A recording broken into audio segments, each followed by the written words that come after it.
All right. Hello, everyone. Welcome to the Shark Tank. That's the name I decided to, or that I finally settled on. Anyway, today we're going to get a game of Mage Wars in. Wow. Speaking would be great. Anyway, playing a game of Mage Wars, just like always. And this time I'm going to play a new book against a new opponent. We're going to play against zzzPAXzzz here, who's got a really awesome warlord that I'm pretty sure is the same warlord we always play. He's been on Keachin's channel. I think he called it Lord Overkill.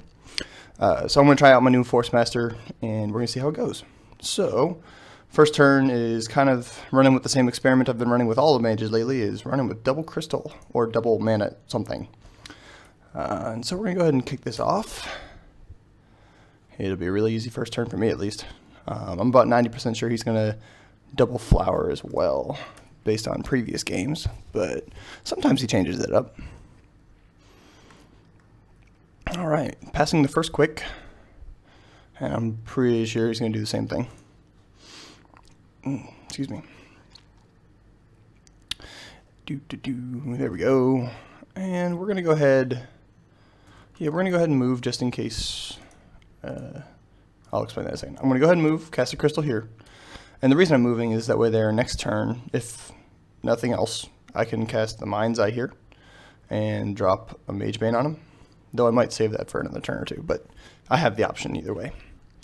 Cool. So he moved anyway, and I'm going to guess it's the double flower move that I called a minute ago.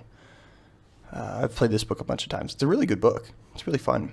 I don't know if I have a win percentage on it that I can name because I don't pay attention that closely to it, but I want to say either I'm between 25 and 50% against it, so it's a really tough book. So we're going to finish off with the crystal here, and next turn actually we're going to keep going with a scripted opening that I've been running lately, which is Invisible Stalker and Psyorb, but we'll reconvene in a second. Alright, so we've returned. We're going to run with the same plan like I was thinking a second ago. Invisible Stalker and Psyorb.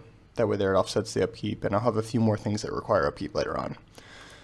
And I'm pretty sure he's going to end up playing a Cape and a Minotaur, if past experience teaches me anything, which isn't always a guarantee. Sometimes it's tough to learn, right? All right. And so we both passed the first quick cast. My speaking today is not working so well. Yep, there's the Cape, and there's the Minotaur. So the Cape gives him a discount on the Minotaur, for those who aren't aware. Gives a discount to both, sorry, not both, but one of a command spell or a soldier spell for that turn. And so we're going to go ahead and follow up with our creature. Oops. Drag the Stalker, who's a pretty nice 5-dice attack, ethereal, turns invisible kind of dude. And we're going to go ahead, oops. Man, I am all over the place today. We're going to go ahead and quick cast the Psyorb, and we'll just cycle through the rest of the phases here, and we will move on to turn 3.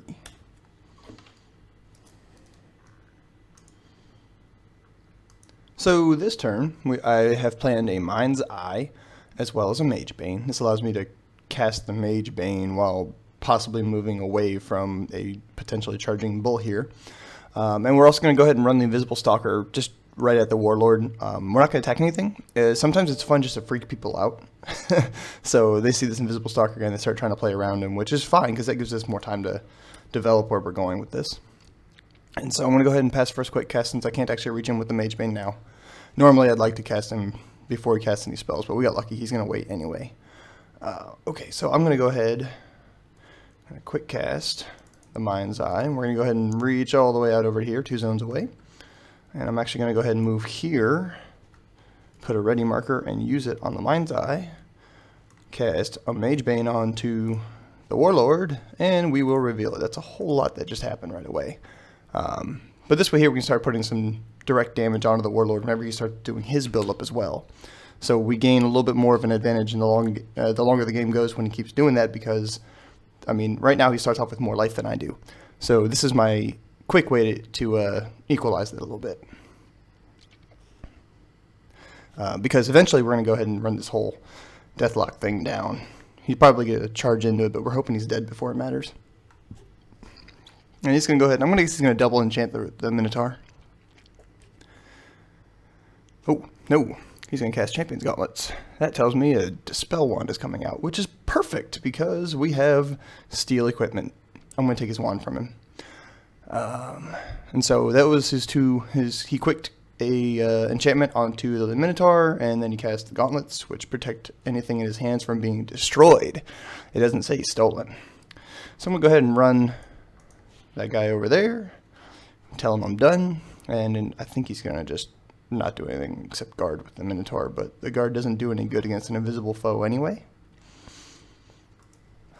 So that may just end the turn. Oh, he remembered Magebane. I'm glad he did, because I'd already forgotten. Alright, yep, he's going to go ahead and guard with the Minotaur, which ultimately does nothing, but that's okay. So the 2 damage has started, and then we're probably going to go ahead and start up next turn with some more curses, but I will determine that in a minute. So this turn, we have planned a Force Field for myself and a Ghoul Rot for the Warlord. The reason I'm going with the Force Field instead of something else fun, like a Mind Seize, like I originally thought, is because I only have 1 Mind's Eye, and I'm not going to be in range to seize the mind of the Minotaur. So I'm just going to go ahead and put a Force Field on myself now, because I'm pretty sure I'll need it later. And then we will potentially attack with the Invisible Stalker. It depends on how he plays his turn. Alright, so here we go. We're into the first quick cast now. Oh, he also revealed press the attack on the Minotaur in the upkeep, I think. Or it may have been the end of last turn, I forget. Either way. Oh, no, he did it right before. He wanted to do it right after the Minotaur acted, that's right. Apologies for getting that wrong a couple times. Alright, what's he going to do? Ooh, he's going to do the Warlord first. Ooh, he's going to move into range. Okay, that means it's even easier to drop a Mind Seize onto the Minotaur next turn, possibly. Nope, he's going to gear up. Alright, I'm going to bet that a wand will be part of that, which means I can steal it next turn.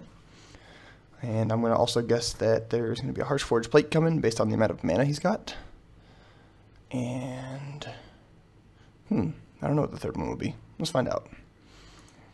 And I'll remind him of Magebane, so I don't forget. I'm reminding myself now of Magebane, but I'll remind him of Magebane too when he's finished doing his turn, or his gear up action here.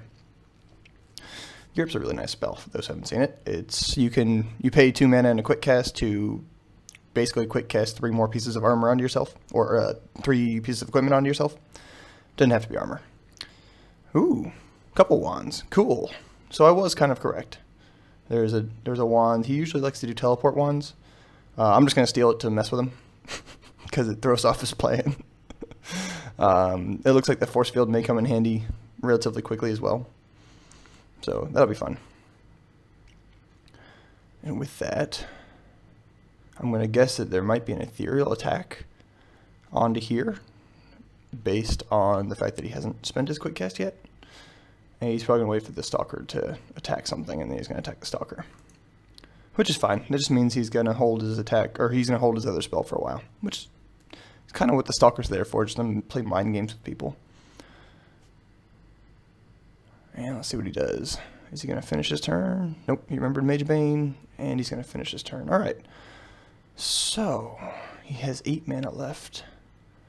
If I move, he can technically teleport that guy, the Minotaur, into range to hit me. So let's not do that. Let's go ahead and just stay here.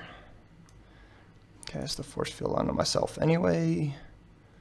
And then let's go ahead and, before any kind of crazy shenanigans happen, let's just put the Ghoul Rot onto him now. We'll front load it, and then we'll be done with our action. And so you see the Magebane's already doing its work. It's almost evened us out in terms of life. So I think it's my favorite enchantment of all of them. It's almost always, and in fact I think it is always worth it to cast it, because even if they spend a Dispel right away to get rid of it, that's still a Dispel they're using, as well as a damage they're taking, as well as an action. There we go. I knew there was something else. Sorry. So he's going to go ahead and run the Bloodcrag Minotaur in closer here. And I might just straight up mind control that guy. We'll see. I think I am correct about the ethereal attack, though I am curious as to what it is. If it's a luminous blast, he won't be able to hit the stalker if I move. So let's find out if it's something like that. Let's go ahead and move the stalker and hit the minotaur. And he can then spend his 8 mana on whatever he uses to attack. So the stalker does 3 damage to the minotaur, which isn't bad. And then he becomes visible. Gotta do some buttons correctly. Let's see what he does, since I can't do anything else in the final quick. Does he have any shenanigans planned? He does.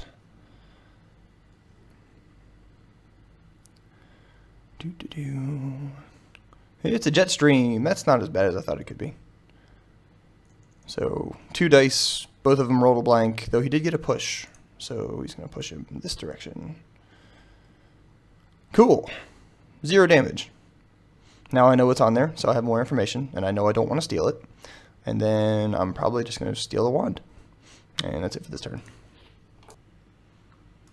So this turn we're not going to get real cute. We're going to do the mind control onto the minotaur to both get the stun off and make sure he didn't hit anything. We're also going to bring a poison blood for the warlord just to kind of preload it ahead of time. If it ends up being a dispel wand, I'll steal it, but I'm going to wait until I see what it is. So we're going to go ahead and go into the first quick cast, for which I will both quick cast and then reveal. And we'll see if he brought his trusty dispel wand. Alright. Uh-oh, he's apologizing for something. Well, that means it is a dispel wand. That's probably good. Oh, no, it's because I messed up. That's why. Huh. There we go.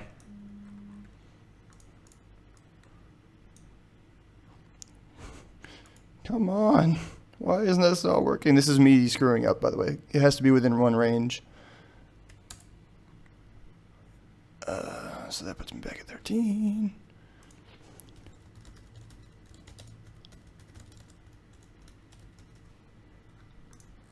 There we go. All right.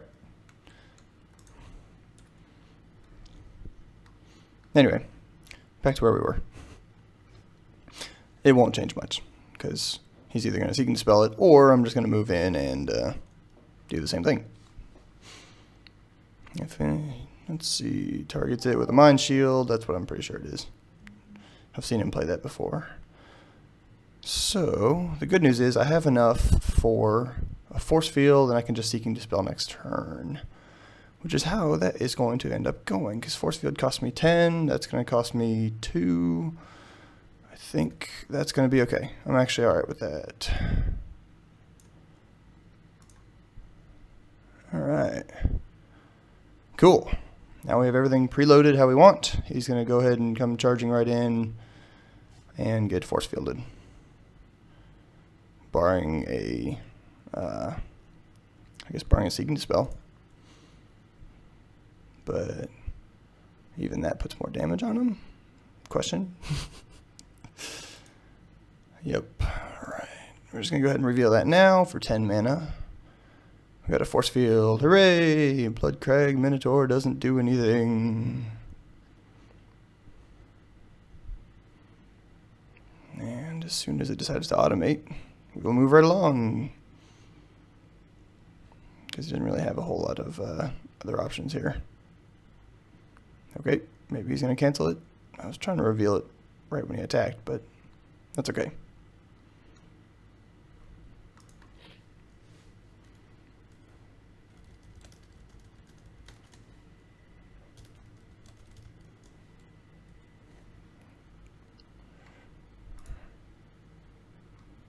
Oh, yeah, okay. There we go. Yep, just making sure it automates. And so now, yep, it absorbed. Everything is cool. I'm going to go ahead and activate. Oops, I hit Control A on the wrong thing. So we're going to move the Stalker into the same zone as the Warlord and end our actions phase. And in fact, that's going to end our entire turn here. So let's see what, if anything, this Mage 1 ends up being.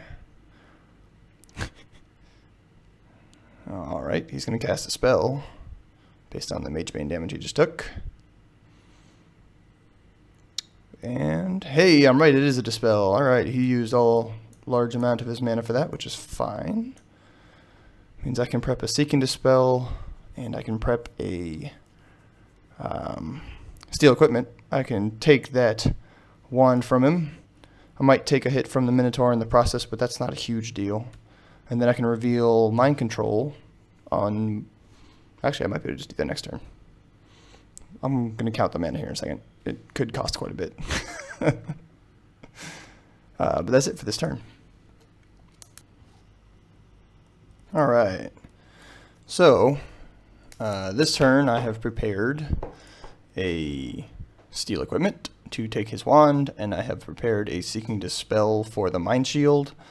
I'm going to just Seeking Dispel it now and reveal Mind Control later. Follow that up with the Steel Equipment. And the reason for that is because I'm going to take a hit from him, but I'd rather just steal the wand, I think, ultimately, because he's going to try to undo basically everything I have, which is fine. That's his prerogative. I don't know that it'll help him much. We'll see. I have backups for most things I care about, but this is partly testing as well, because I haven't used the PressureMaster too many times. So I'm going to go ahead and Seek and Dispel the card he put on there. I'm pretty sure it's a Mind Shield, and the reason for that is we've played previous games where I was playing Siren, and he had, we'll call it torn up a bit by the Siren's Call, because the Siren's Call is awesome, and so he tried to get rid of a lot of a lot of the psychic, psychic problems with that one. So, yep, I made the right call on that one. It was a Mind Shield. So, we're going to go ahead and go into the actions phase, and I'm actually going to let him attack. I do have enough mana to both steal his Mage Wand and roll my defense, so I'm going to give that a shot, and we'll see how it goes. It depends on what order he goes into. If he tries to do the Dispel thing first, get rid of the Ghoul Rot, that would make sense. I'll probably steal it anyway. So, alright. It's your turn, bud. Your initiative. Let's see how it goes. And of note, I'm really liking how the Mage Bane and the Ghoul Rot are interacting right now to put 10 damage on him.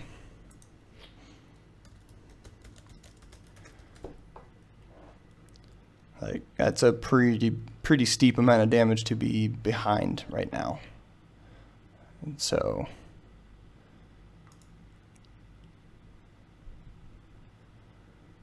it does help ultimately, because I will start stabbing him with the Stalker.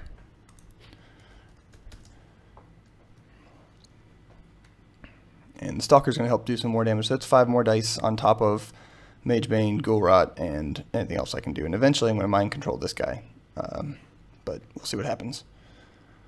So I'm going to go ahead and use my defense to no avail. Take 5 dice rolls, 3 damage. He's going to re-roll that, I bet, for 2 mana. Nope, he's not going to re-roll. Alright, so that goes inflicted onto me. No big deal. Let's see how much he hates this Stalker. No, you know what, let's not even give him a chance to do anything else. Let's go ahead and just steal that Mage Wand. Because I don't want him dispelling anything if he doesn't get the I don't want to give him the chance to dispel the Ghoul Rot and keep the damage flowing on him, because that just seems like a bad play at the time. Cool. Take control. Oh. Nope, never mind. It's because I already have it. Haha. I have control. And so this way he also cannot, excuse me, do like 2 hits against the Stalker. I can make sure I hit him with the Stalker and only take the Jet Stream. Which, I mean, it's still 2 dice and no push, and nobody likes taking damage, but I think at this point, putting the 5 dice onto him and throwing his plan off by taking the Mage Wand have done some pretty good things for me. I need to make sure I do that. Ready marker. So yeah, this PressureMaster is all about breaking game plans and kind of just seeing what happens here. Ooh, he's gonna run. Okay, that's cool too. Just gonna end up revealing mind control, I think, in the next. Ooh, maybe not. Yeah, I'm gonna end up revealing mind control next turn, I do believe, and I'll have to play a little bit careful with mana, but that's okay. If I was gonna wager, I would say that's probably. Ooh, it's Ballad of Courage. Okay, that's cool. So he'll come punch me now. I'll make sure I remind him about Mage Bane here in a second. I'm saying that out loud so that I remember, because I would forget otherwise. And 4 damage. Is he going to pay the 2? He's not going to pay. Okay, I'm going to go ahead and remind him, which is fine by me. And we're going to go ahead and run this little guy over here. And that would be it for this turn. And we'll see how this goes. I'm not sure where I'm going next exactly. Alright, so this turn I do plan to reveal the mind control unless it gets Seek and Dispelled, because I can't reveal it until it's between action phases. I prepared a Mind Seize just in case for that. And then I also prepared a Force Field on the off chance that nothing else works. So we're going to see how this goes. And so we're going to skip through deployment. And I will skip through Quick Cast as well. If he wants to go ahead and destroy the Mage one, that's fine. He'll take Mage Bane damage in the process. So I feel pretty confident about that. I don't worry too much about a Ballad of Courage, especially if I have a Force Field on, and I think I have his Dispel, and he can't have that many of them, I say that, hopefully. We'll see, he might. But as a Warlord, you typically don't have more than a couple. Doesn't mean they don't ever, but it's just typically speaking. And if he wants to play that game, it means he's not playing the hit me in the face game, which I'm okay with. So I'm going to pass the first quick, and we'll see if he goes after the mind control here. And at which point I will definitely do the Mind Seize option, and then probably punch the Warlord, actually. So we're going to go ahead. Looks like he's going to pass. I will this time reveal the mind control. And so I'll make sure I did it right this time. Yep, I did it right this time. Okay, cool. I'm going to take control. Oh, do I have control yet? Oh, yep, now I have control. Okay, and we'll put my marker on there. Why don't we, now that we have very little mana, why don't we question everything we have done? Let's attack with the Stalker and see if he actually takes the bait. I don't think he's going to, but we're going to hit him with the Stalker. Stalker will do, looks like 3 damage will get through. That's not bad. It's not a great roll, but it's not bad. And it'll become visible, so we'll see if he wants to go ahead and keep doing the attacks against it. Oh, targeting me with card. And, oh, it's because he targeted wrong.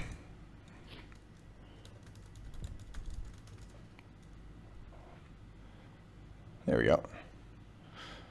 So he's going for the Surging Wave option. Okay, so he's going to play Dice Race. That's fine. I will put the Force Field on me then for next turn, because I can't reveal it now anyway. Yep, push, slam, I assume wall. Okay. Oh, no, wall's a dumb assumption there. Of course not. He's going to want to charge right in, which is fine. I think I can win a damage race here, even if I take a bunch of damage here, because he's rolling 6 dice.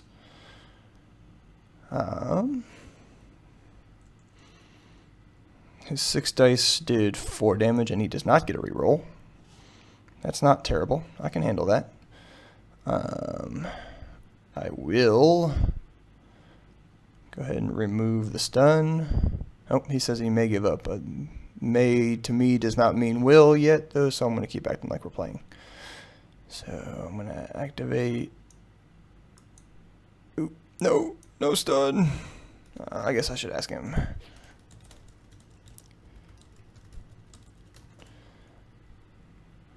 Yeah, he's saying he doesn't think he has a chance to run against those things, and I tend to think he's correct.